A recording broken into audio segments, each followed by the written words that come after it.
Graphic designers के लिए ये वीडियो इतनी ही इम्पॉर्टेंट है जितना कि ज़िंदगी के लिए हवा, पानी और ख़ुराक। अगर आप ये वीडियो मुकम्मल देख लेंगे तो मैं यकीन से कह सकता हूँ कि अगले 2 से 3 साल में आप ग्राफिक डिज़ाइनिंग की दुनिया के चैम्पियन बन जाएंगे। आप अपने कैरियर को अगले 2 से 3 सालों में वहाँ पे ले जाएंगे जहाँ का कभी आपने सोचा भी नहीं होगा। टूल्स और टेक्निक्स बहुत इम्पॉर्टेंट होती हैं एक ग्राफिक डिज़ाइनर की लाइफ में। उसे स्केचेस को ड्रा करना, नए आइडियाज़ को डिप्लॉय करना, ख़ुद से थिंकिंग प्रोसेस से चीज़ें डिज़ाइन करना अहम और ज़रूरी होता है। मगर उसके साथ साथ कुछ चीज़ें जो इससे भी ज़्यादा इम्पॉर्टेंट हैं वो मैं आपको इस वीडियो में बताने जा रहा हूँ। मैं समझ सकता हूँ कि एक टेक्निकल रिसोर्स का जो माइंडसेट है वो दूसरे आम लोगों से एंटायरली डिफरेंट होता है। वो चीज़ों को मैनेज नहीं करता, ऑर्गेनाइज नहीं करता, किसी की क्रॉस कमेंट्स नहीं सुन सकता और उसके अंदर मैं होती है। वो हमेशा चाहता है कि मेरी सुनी जाए, मैं जो बना रहा हूँ उसी को फाइनल समझा जाए। तो सबसे पहले तो आपने ये सारी चीज़ें जो हमने डिस्कस की हैं ये छोड़ देनी हैं और इसके बाद जो चीज़ें मैं डिस्कस करने वाला हूँ उस पे आपने अमल करना है। सबसे पहले आपने अपनी मैनेजमेंट करनी है। अपनी मैनेजमेंट से मुराद अपनी स्किल्स को पॉलिश करना है, उनको इम्प्रूव करना है। जब आपके पास फ्री टाइम हो तो आपने अपने लिए क्रिएटिव नई चीज़ें डिज़ाइन करनी हैं। जो टूल्स आपके पास ऑलरेडी अवेलेबल हैं जिनको आप यूज़ करके डिफरेंट डिज़ाइंस बना रहे होते हैं, उन टूल्स को इम्प्लीमेंट करते हुए नई चीज़ें इम्प्लीमेंट करने की कोशिश करनी है जो आज तक आपने किसी ऑर्गेनाइजेशन के लिए या ख़ुद के लिए भी इम्प्लीमेंट नहीं किया। इसके साथ साथ आपने डिफरेंट बुक्स को तायराना नज़र देखना है। अगर पॉसिबल हो तो आप डिटेल में उनको पढ़ें, आप समझें कि उनके अंदर क्या लिखा हुआ है। लेकिन अगर आपके लिए पॉसिबल नहीं है कि आप कंप्लीट बुक्स पढ़ें तो कम से कम उनकी हेडिंग्स पढ़ लें ताकि आपको अंडरस्टैंडिंग हो सके कि उन बुक्स के अंदर क्या लिखा हुआ है। ये दोनों चीज़ें आपकी पर्सनल मैनेजमेंट और बुक्स को रीड करना आपको नए आइडियाज़ देगा, आपको उस राह पे लेके जाएगा जहाँ पे आपकी इम्प्रूवमेंट स्टार्ट होगी। इसके बाद आपके लिए बहुत ही इम्पॉर्टेंट पॉइंट्स हैं या आपके लिए सुजेशंस हैं जिनके ऊपर आपको अमल करना चाहिए और हर डिज़ाइनर को इसके ऊपर लाजमी अमल करना चाहिए। जब भी आप कोई डिज़ाइन बना रहे हों तो आपने कुछ एलिमेंट्स को अपने माइंड में रखना है। उसके बाद आप बहुत ही क्रिएटिव और यूज़फुल डिज़ाइंस बना सकेंगे, डिज़ाइंस डेवलप कर सकेंगे और डिज़ाइंस आप क्रिएट कर सकेंगे। Keep it simple. हमेशा कोशिश करें कि बहुत simple to the point accurate चीज़ बनाएं जो अट्रैक्टिव भी हो, यूज़फुल भी हो और कैची भी हो। उसके बाद आपने यूनिफाइड कलर प्लेट्स को यूज़ करना है। यूनिफाइड कलर यूज़ करने, ऐसा नहीं कि आप रेड, नीला, पीला, ब्लू हर तरह के कलर्स एक ही डिज़ाइन के अंदर ऐड करने की कोशिश करें जो कि आपके डिज़ाइन को ख़राब कर देगा। और यही थॉट्स अगर आपकी रही तो आप डिज़ाइनर भी नहीं रहेंगे। जिस थीम के ऊपर आप डिज़ाइन बना रहे हैं आपने थीम से कभी भी आउट नहीं होना। एक ही थीम के अंदर रहते हुए आपने कोशिश करनी है कि आप अपने डिज़ाइन को कंट्रोल में रखें और अपने कंप्लीट कैंपेन को या जो भी डिज़ाइन आप बना रहे हैं उसको आप उसी के अंदर कंप्लीट करें। विजुअल हायरार्की, डिज़ाइनर्स अमूमन इसको जानते हैं कि एक विजुअल हायरार्की होती है। जो भी हम डिज़ाइंस बना रहे होते हैं उसके लिए कोई ना कोई हायरार्की हम कंसीडर कर रहे होते हैं। जो भी आप हायरार्की कंसीडर कर रहे हैं उसी को फॉलो करें और उसी को फॉलो करते हुए अपने डिज़ाइंस को कंप्लीट करें। अगर आप कोई स्टैंडर्ड सोशल मीडिया के लिए डिज़ाइंस बना रहे हैं तो आप टेम्पलेट्स को यूज़ करें। ऑलरेडी मार्केट में मिलियंस ऑफ टेम्पलेट्स अवेलेबल हैं, millions of social media post already design हो गई हैं और बहुत सारे लोग डेली की बेसिस पे इसके ऊपर इम्प्रूवमेंट भी लेके आ रहे हैं। तो आप अपना टाइम ज़्यादा ज़ाया मत करें क्योंकि बहुत सारी चीज़ें जो ऑलरेडी डेवलप हो गई होती हैं उनके ऊपर अगर आप थोड़ा सा और काम कर लें तो वो इम्प्रूव भी हो जाती हैं। ऑलरेडी डिप्लॉयड टेम्पलेट से आपको बहुत सारे आइडियाज़ भी मिल जाते हैं। जो भी कैंपेन डिज़ाइन कर रहे हैं या जो भी डिज़ाइन बना रहे हैं यूनिफाइड एलिमेंट्स को वहाँ पर डिप्लॉय करें। आप हमेशा कोशिश करें कि जिस तरह के आप एलिमेंट्स ऐड ऑन करते जा रहे हैं उसी तरह के एलिमेंट्स को ऐड ऑन करें। ऐसा नहीं हो कि आप एक पोस्ट के अंदर या एक डिज़ाइन की एक साइड पे कुछ और एलिमेंट्स लगा रहे हैं और दूसरी साइड पे और एलिमेंट्स लगा रहे हैं। इसके साथ साथ रीडेबिलिटी हमारा पर्पस होता है किसी भी डिज़ाइन को बनाना, उसकी तरफ लोगों को अट्रैक्ट करना और उसके ऊपर रीडेबिलिटी को इम्प्रूव करना होता है। बहुत सारे डिज़ाइनर्स को मैंने देखा है कि जो कंटेंट के लिए स्टाइलिश फ़ॉन्ट्स यूज़ करते हैं ताकि जो भी यूज़र हो वो अट्रैक्ट हो उसकी तरफ। और लेकिन बहुत सारे टाइम्स ऐसे होता है कि जब हम इस तरह के डिफ़िकल्ट फ़ॉन्ट्स यूज़ करते हैं तो रीडेबिलिटी कम होती जाती है और उस एडवर्टाइजमेंट की तरफ या उस ऐड की तरफ या डिज़ाइन की तरफ बहुत कम लोग अट्रैक्ट होते हैं, क्योंकि वो उसको पढ़ ही नहीं पाते, उसको अंडरस्टैंड ही नहीं कर पाते। आपने हमेशा कोशिश करनी है कि आपने डिज़ाइन को इतना रीडेबल बनाना है कि जो भी फर्स्ट टाइम उसके ऊपर एक नज़र पड़े तो उसे आइडिया हो जाए कि बेसिकली डिज़ाइन क्या है, इसका पर्पस क्या है, इसकी सर्विंग क्या है, ताकि आपको ज़्यादा से ज़्यादा आउटकम्स मिल सकें। जो भी आप डिज़ाइन बना रहे हैं उसके ऊपर आप कंटेंट ऐड कर रहे हैं, इमेजेस ऐड कर रहे हैं या कोई भी एलिमेंट ऐड कर रहे हैं, उसके अंदर आपने जो स्पेसिंग यूज़ करनी है उसको बैलेंस रखें और इतनी स्पेसेस ज़रूर दें कि वो अंडरस्टैंडेबल हों कि आपने फर्स्ट लेटर कौन सा है, फर्स्ट वर्ड कौन सा है, या फिर आप क्या मैसेज उसके अंदर डिलीवर करना चाह रहे हैं।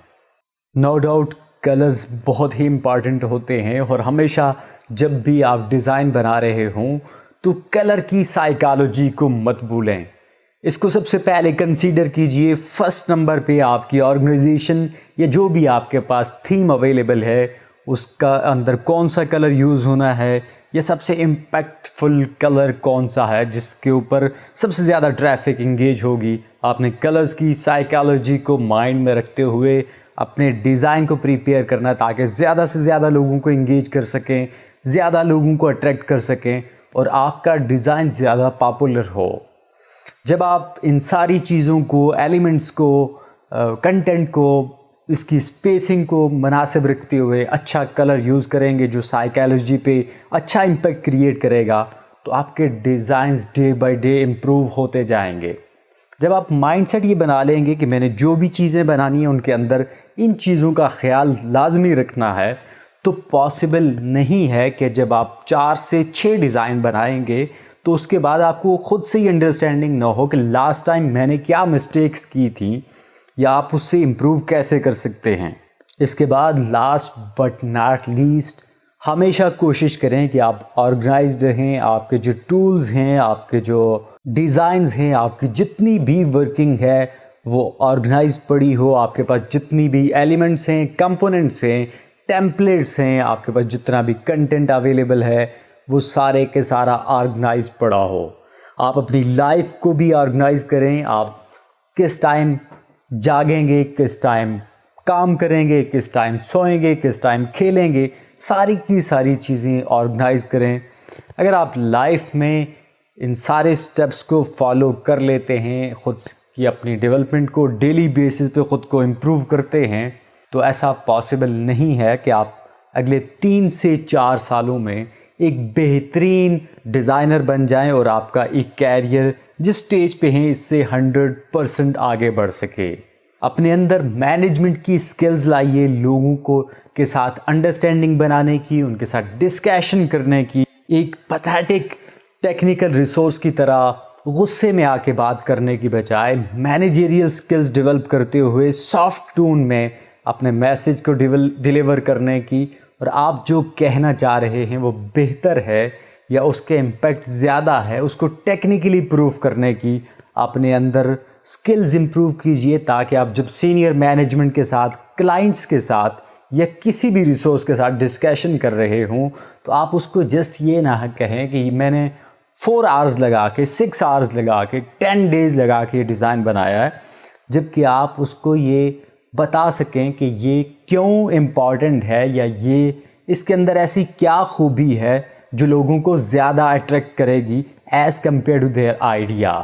आई believe everyone have such internal capabilities but unfortunately technical resources don't care about it. अगर आप भी ऐसा ही करते हैं कि आपके सीनियर्स आपको क्या कहते हैं, आपके क्लाइंट्स आपको क्या कहते हैं, तो आप खुद ही एक स्टेप पीछे रहते हैं। अगर आपको ऑर्गेनाइजेशन ये अलाउ नहीं करती कि आप क्लाइंट्स के साथ डायरेक्टली डिस्कशन करें या फिर आपका जो मैनेजर है आपको अलाउ नहीं करता कि आप सीनियर मैनेजमेंट के साथ डायरेक्टली राब्ते में रहें या उनको चीज़ डिलीवर करें, तो इसका मतलब यही है कि ही नोज़ कि आपके अंदर वो स्किल्स नहीं हैं कि जो आप उसे रिकग्नाइज़ करवा सकेंगे या आप उसे समझा सकेंगे कि ये जो डिज़ाइन आपने डेवलप किया है ये बहुत बेहतरीन है और यूज़फुल है।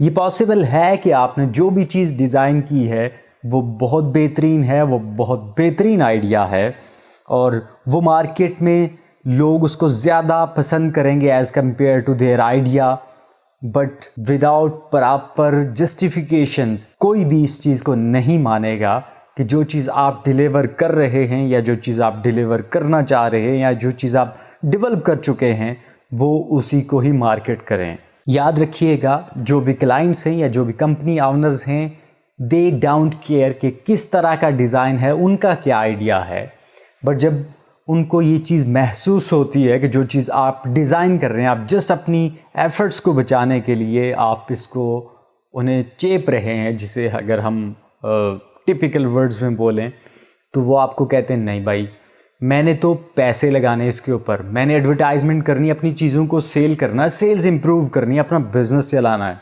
तो अगर आप उनको जस्टिफाई कर जाते हैं कि आपने जो डिज़ाइन बनाया उसका कलर कम्बिनेशन ये इसलिए रखा है कि इस तरह के इतने % लोग इस तरह के कलर्स को पसंद करते हैं, कोई भी आपके पास जो भी रेफरेंस हो आप उनको रेफरेंस दे सकते हैं, जो आपने कंटेंट यूज़ किया है वो कितना रीडेबल है। बहुत सारी ऑनलाइन एप्लीकेशंस हैं जहां से आप अपने डिज़ाइन की रीडेबिलिटी चेक कर सकते हैं और उसको ऑप्टिमाइजेशन उसके अंदर कितनी है वो भी चेक कर सकते हैं। जितने भी डिफरेंट प्लेटफॉर्म्स है, अगर डिजिटल मार्केटिंग की बात की जाए या डिजिटल प्लेटफॉर्म्स की बात की जाए तो आप वहाँ पे अपने डिज़ाइन को पहले से ही चेक कर सकते हैं कि इस डिज़ाइन के अंदर कितनी कैपेसिटी है, ये कितना ऑप्टिमाइज्ड कंटेंट है जो डिजिटल मीडिया प्लेटफॉर्म्स पे चलेगा। बहुत सारी फ्री वेबसाइट्स अवेलेबल हैं, वहाँ पे आप इस तरह के अपने कंटेंट को चेक कर सकते हैं। मोस्टली मैंने देखा है कि जो ऑनलाइन एडवर्टाइजमेंट्स चला रहे होते हैं 10 to 15% के ऊपर अपना ऐड डिप्लॉय कर रहे होते हैं, क्योंकि उनको आइडिया ही नहीं होता कि उन्होंने जो डिज़ाइन बनाना है या जिस डिज़ाइन को उन्होंने मार्केट करना है उसके ऊपर फर्स्ट पे डिस्प्ले क्या करना है। क्योंकि आप एक टेक्निकल रिसोर्स होते हैं तो आप इन चीज़ों को अंडरस्टैंड भी कर सकते हैं, बहुत इजीली इस तरह की वेबसाइट्स और कंटेंट फाइंड आउट कर सकते हैं। ये वंस फॉर ऑल लाइफ आपके पास एक बेहतरीन प्रेजेंटेशन बन जाती है। जब भी आप कोई नया डिज़ाइन बनाएंगे तो आपको सारी इन्फॉर्मेशन चेंज करने की ज़रूरत नहीं पड़ेगी। टू दी पॉइंट अपना जो भी आपने डिज़ाइन बनाया उसको वहाँ पे प्लेस करें, रेलेवेंट जो कलर्स हैं उनकी कलर्स की थोड़ी सी डिटेल्स लिखें, बाकी आपके पास सारे का सारा कंटेंट वही रहेगा।